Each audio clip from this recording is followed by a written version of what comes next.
semakin berkembang, peradaban manusia semakin maju, dan pemikiran manusia semakin modern. Dunia memasuki era keterbukaan, zaman penjaminan atas kebebasan, serta masa perlindungan hak untuk bersuara dan berpendapat. Kemajuan dan modernitas kehidupan membuat manusia merasakan ada beberapa prinsip hidup yang membutuhkan penyesuaian, perubahan, dan penyempurnaan. Bahkan agama oleh beberapa kaum modern dianggap membutuhkan koreksi dari umat manusia. Salah satu isu penting yang ditentang para modernis adalah bentuk pernikahan. Dalam Islam, pernikahan bukan hanya sebuah perkara sosial yang mengatur hubungan di antara seorang pria dengan wanita. Dalam Islam, pernikahan memiliki pedoman yang harus dijalankan dalam bentuk sebuah rukun yang menjamin keabsahannya. Tapi saat ini prinsip pernikahan sesama jenis adalah isu utama yang mengemuka. Rukun pernikahan yang mengharuskan seorang suami adalah laki-laki dan penyandang status istri adalah wanita adalah sasaran koreksi dan revisi dari kaum yang menggabungkan diri dalam komunitas lesbian, gay, biseksual, and transgender atau LGBT. Modernitas pemikiran manusia juga menggugat prinsip Islam yang mewajibkan seorang muslimah dalam menutup aurat. Dan atas nama perkembangan dunia kedokteran dan kesehatan, banyak ilmuwan yang menuntut agar donor sperma, titip rahim, dan cloning mendapatkan status halal.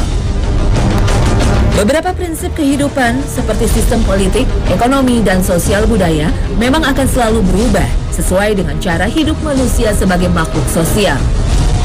Tapi ketika manusia mulai mempertanyakan dalil nakli, sebuah dalil kebenaran dan pedoman hakiki yang ada dalam agama dan merubahnya atas nama ijtihad dalam rangka untuk menyempurnakan agama agar sesuai dengan pola hidup manusia di abad ke-21. Logiskah perkara ini dalam perspektif Islam? Padahal Rasulullah dalam Haji Wada sudah mengamanatkan bahwa Islam sudah utuh. اليوم أكملت لكم دينكم وأتممت عليكم نعمتي ورضيت لكم الإسلام دينا. Nah pemirsa, inilah sajian kami hari ini. Penjelasan bahwa Islam itu telah sempurna dan lengkap serta kekalnya Islam sebagai penuntun hidup manusia telah terjamin hingga hari akhir tiba. Karena Islam bukanlah hasil pemikiran seorang manusia. Karena Islam adalah agama wahyu.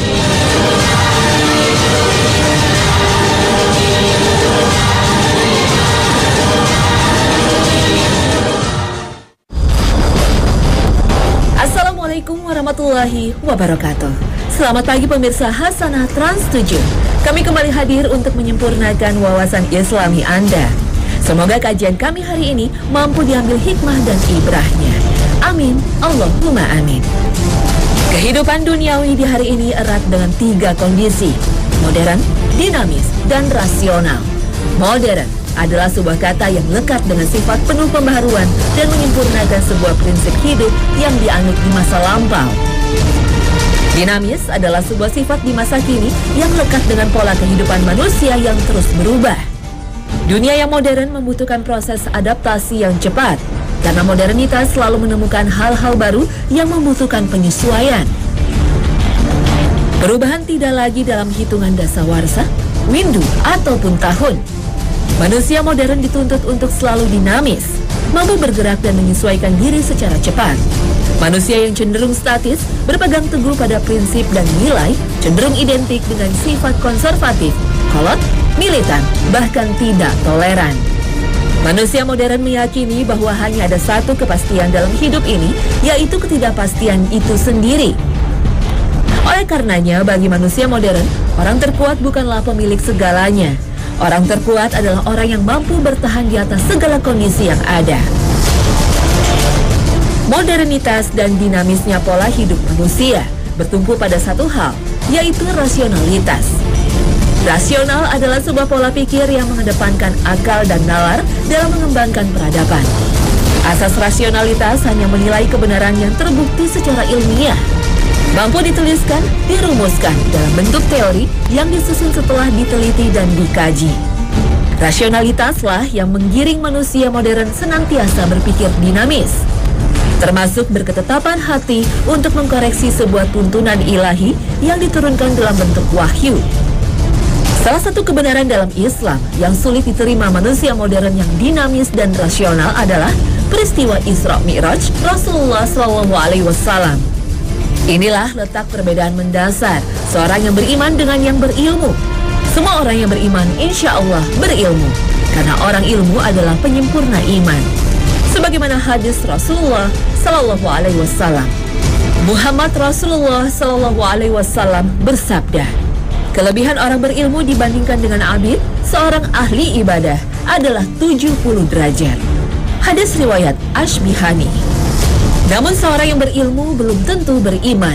Sebagaimana sabda Rasulullah SAW, bisa menjadi jalan manusia menjadi makhluk terlaknat. Ilmu itu ada dua, ilmu di hati dan ini yang bermanfaat. Lalu ilmu di bibir yang digunakan untuk mengecoh orang lain, dan ini yang dilaknat. Hadis riwayat Tirmizi. Islam adalah agama rahmat semesta alam. Salah satu rahmat yang ada dalam Islam adalah penjaminan agama Allah atas keutamaan hambanya dalam menggapai ilmu. Islam sebagai sebuah pedoman membutuhkan nalar dalam mempelajari kebenarannya.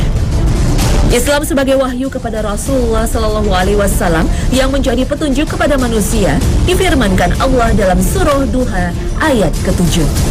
وَوَجَدَكَ ضَالًّا فَهَدَى. Sesuai dengan tafsir Jalalain, Allah Subhanahu wa Ta'ala mengetahui bahwa Nabi Muhammad SAW dalam keadaan bingung mengenai syariat yang harus dijalankan. Lalu Allah memberi petunjuk kepada Rasulullah SAW. Dalam perspektif seorang Muslim, rasionalitas yang dibangun di era modern harus didasari keyakinan akan kebenaran syariat yang telah diturunkan oleh Allah Subhanahu wa Ta'ala.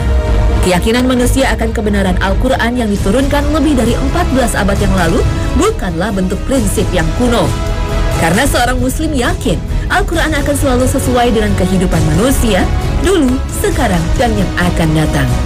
Tidak ada yang berubah secara nilai kecuali baju teknologi dan aurat budaya yang menghiasi keseharian.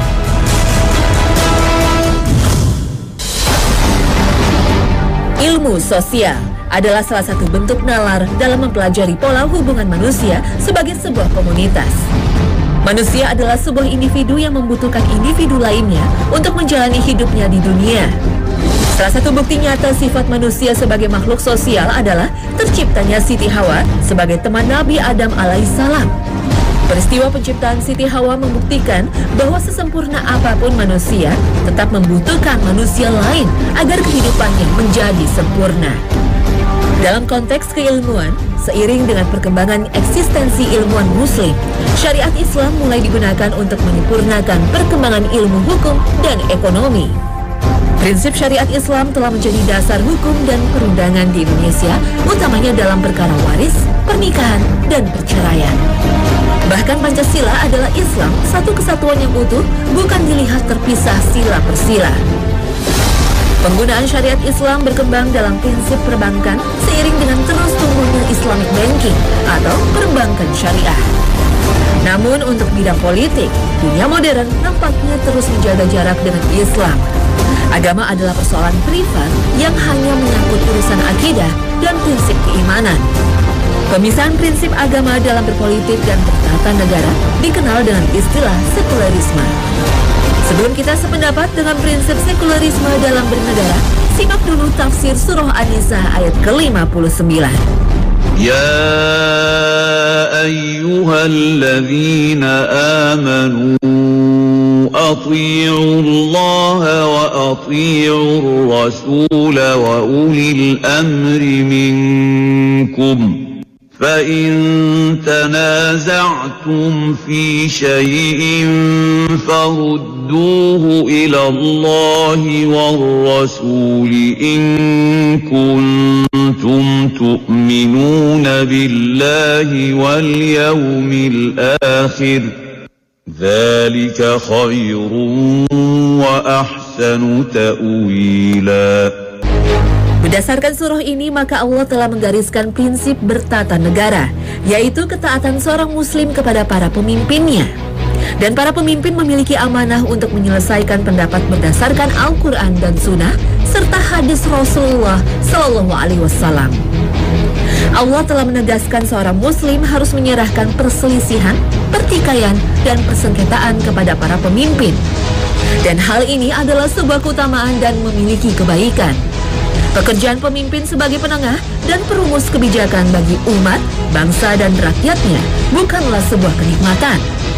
Justru menjadi salah satu kunci pembuka pintu neraka. Dan hal ini telah diserukan Allah yang maha bijaksana lagi maha besar dalam surah Al-Ahzab ayat ke-67 dan 68. Dan mereka berkata, "Ya Tuhan kami, sesungguhnya kami telah mentaati pemimpin-pemimpin dan pembesar-pembesar kami. Lalu mereka menyesatkan kami dari jalan yang benar. Ya Tuhan kami, timpakanlah kepada mereka azab 2 kali lipat, dan kutuklah mereka dengan kutukan yang besar."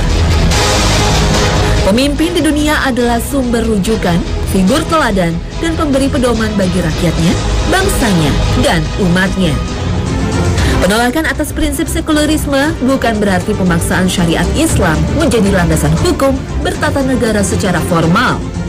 Islam sejatinya tetap suci, meski agama ini tidak menjadi dasar negara. Muslim Indonesia lebih baik menjadikan Islam sebagai landasan berpolitik yang santun dan amanah, dibandingkan memaksakan Islam sebagai syariat bernegara. Islam tidak membutuhkan persatuan umat Muslim dalam satu negara, tapi Islam dibutuhkan oleh umat Muslim untuk mencapai tujuan dibentuknya negara. Indonesia sebagai sebuah negara mayoritas Muslim masih dibelit dengan aneka persoalan pelik. Mengapa hal ini bisa terjadi? Mungkin kita masih menjadikan agama sebagai ritual dan simbol dari sebuah individu dan pemimpin. Agama dalam konteks kepemimpinan bangsa dan negara di Indonesia baru sebatas pemakaian peci dan pengucapan salam di awal pidato. Dalam konteks ini, Indonesia memang bukanlah negeri yang sekuler. Tapi seakan Islam menjadi terkucil dalam konteks berbangsa dan bernegara ketika penyelenggara negara banyak yang terjerat kasus korupsi. Masih terdapat kasus kelaparan yang melanda anak bangsa, hingga praktek penodaan agama yang tak mendapatkan sanksi tegas. Memilih jalan tengah, alih-alih persatuan semu yang justru membuat jurang dalam di bawah akar rumput. Pemimpin yang mengucilkan Islam dari prinsip berbangsa dan bernegara bisa jadi berkhianat atas semangat jihad mempertahankan kemerdekaan yang difatwakan oleh Kiai Haji Hashim Asy'ari. Pemimpin yang memutuskan untuk tunduk kepada pemerintahan asing yang menjadikan Muslim Indonesia sebagai budak di negerinya sendiri bisa jadi musuh Pangeran Diponegoro di abad ke-21. Pemimpin yang memutuskan untuk menjual kekayaan negeri kepada bangsa asing sehingga rakyat tak sejahtera bisa jadi sasaran dan incaran hunusan pedang Patimura. Kiai Hashim Asy'ari, Pangeran Diponegoro, dan Patimura memang tidak berjuang untuk menjadikan Indonesia sebagai negara Islam terbesar di dunia. Tapi prinsip perjuangan mereka selalu dilandasi sikap untuk menegakkan kebenaran, al-haq, dan kehormatan bangsa kita sebagai kepulauan dengan dominasi penduduk Muslim. Bangsa Muslim seharusnya mampu menjelaskan bahwa menolak sekulerisme bukan berarti ingin mengganti sistem pemerintahan dan ketatanegaraan dengan hukum Islam. Penolakan atas sekulerisme adalah prinsip untuk menjadikan kepemimpinan bernafaskan Islam yang akan menjamin ketentraman, keamanan, dan kesejahteraan.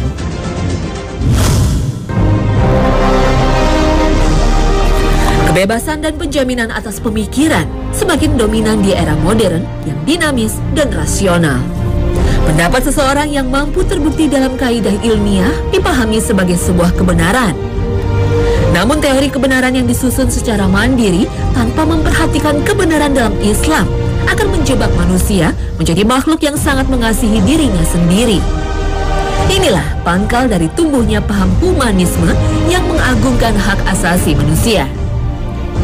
Humanisme adalah pendorong utama legalisasi aborsi, karena bagi kaum humanis, wanita memiliki hak untuk memutuskan nasib kandungannya sendiri. Karena bayi adalah hasil dari tindakan dan perbuatan manusia.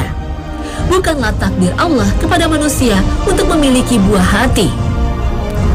Humanisme juga yang mendorong manusia modern menjamin dan mengakui penganut prinsip lesbianisme, gay, biseksual, dan transgender sebagai bagian dari masyarakat. Karena di mata mereka, orientasi seksual adalah hak pribadi yang harus dihormati.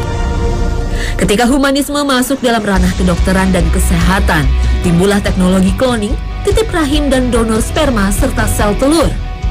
Banyak pihak berpendapat teknologi titip rahim adalah jalan keluar dari pasangan gay untuk mendapatkan momongan. Bagi mereka, proses kehamilan dan kelahiran hanyalah bagian dari proses reproduksi, bukannya sebuah proses suci yang menjadi bagian dari fitrah manusia menjalankan kehidupannya di dunia. Para liberalis barat menilai seorang wanita yang memutuskan untuk hidup melajang tak berarti kehilangan hak untuk mendapatkan keturunan. Maka donor sperma adalah salah satu upaya legal dari seorang manusia yang ingin hamil dan melahirkan meski tanpa suami. Para ilmuwan meyakini bahwa DNA adalah rangkaian senyawa paling penting dalam proses penciptaan manusia. Oleh karenanya, mereka terus mendalami ilmu cloning sebagai bagian dari upaya untuk meregenerasi kehidupan dengan upaya mandiri terlepas dari campur tangan Allah Subhanahu wa Ta'ala. Saat ada domba, unta, anjing, dan tikus bisa lahir ke dunia persis seperti induknya, maka mereka masih mencoba untuk melakukannya pada manusia. Liberalisme bukan hanya dikenal dalam bidang politik dan ekonomi. Liberalisme yang berarti bebas tak hanya berdampingan erat dengan kapitalisme dalam bidang ekonomi. Liberalisme juga bukan hanya ada dalam bidang politik yang berikatan erat dengan demokrasi. Liberalisme dalam bidang pengembangan ilmu pengetahuan dan teknologi bisa menggelincirkan manusia ke arah penyisbian terhadap adanya Allah Subhanahu wa Ta'ala. Liberalisme ilmu pengetahuan yang diimbangi prinsip keimanan bisa membawa manusia kepada mempertanyakan keputusan Allah Subhanahu wa Ta'ala dalam memfirmankan syariat. Liberalisme ilmu pengetahuan tanpa keimanan bisa menjebak manusia kepada pandangan bahwa hadis dan sunnah Rasulullah terlalu lampau untuk diterapkan di era modern. Salah satu rukun iman adalah mengimani Al-Quran dan kitab suci. Seorang muslim yang beriman kepada keesaan Allah Subhanahu wa Ta'ala percaya kepada para nabi dan rasulnya. Tapi bagi mereka yang tak meyakini kebenaran pada Al-Quran, niscaya akan gugur imannya. Salah satu seruan Allah Subhanahu wa Ta'ala untuk menyerukan keimanan kepada Al-Quran terdapat dalam surah Al-Jathiyah ayat ke-45. هذا بصائر للناس وهدى ورحمة لقوم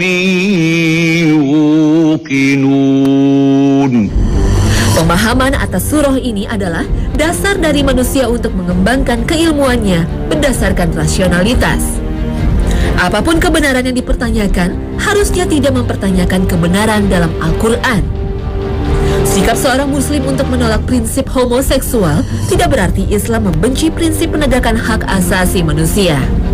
Justru Islam menjaga kesucian manusia sebagai khalifah, makhluk paling sempurna yang ditakdirkan Allah Subhanahu wa Ta'ala sebagai pemimpin bumi dan seisinya.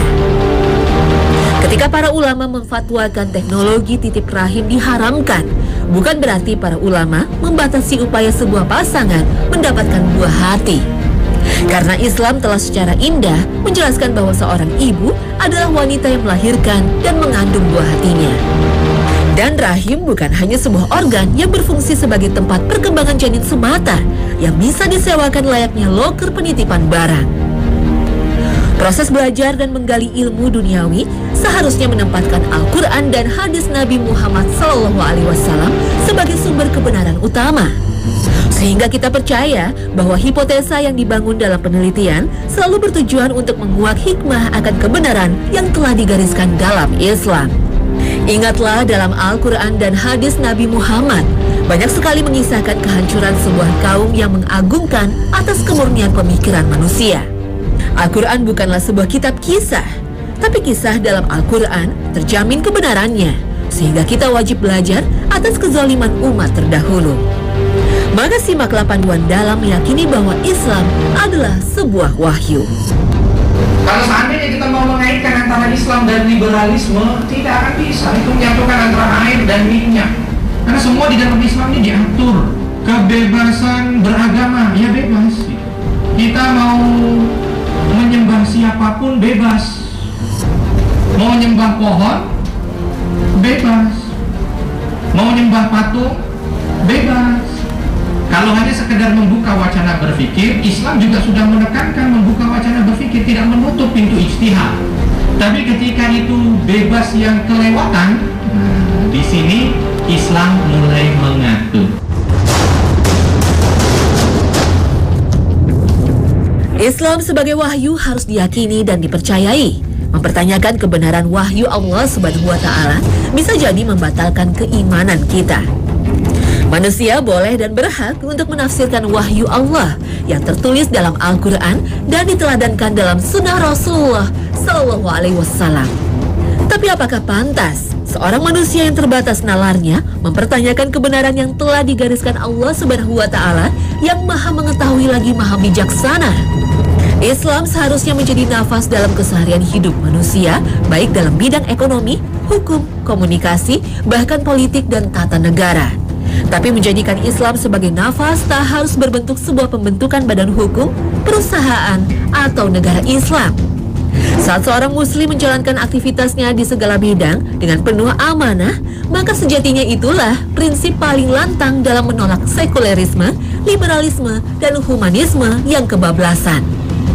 Ingatlah turunnya wahyu kepada para nabi dan rasul, sejatinya bukti kasih sayang Allah kepada hambanya, agar para hamba bisa menjalankan kehidupan di dunia dengan benar. Dan sasaran dakwah para nabi dan rasul selalu menyadarkan kaum dan bangsa yang mengagungkan perkara duniawi dan penonjolan sisi manusiawi, sehingga mereka mendapatkan stempel sebagai bangsa jahiliyah, bangsa yang tersesat dalam kebodohannya sendiri, dikala bangsa itu mengagungkan kepintaran dan kecerdasannya.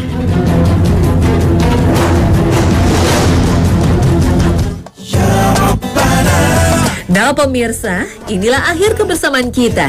Mohon maaf jika dalam tayangan ini ada penayangan gambar dan narasi yang menyinggung hati. Tiada maksud kami selain memaparkan informasi yang islami. Semoga tayangan ini bisa menjadi hikmah dan ibrah bagi kita semua, serta mampu menjadi salah satu rujukan Anda dalam mencari pedoman dalam hidup dan berkehidupan.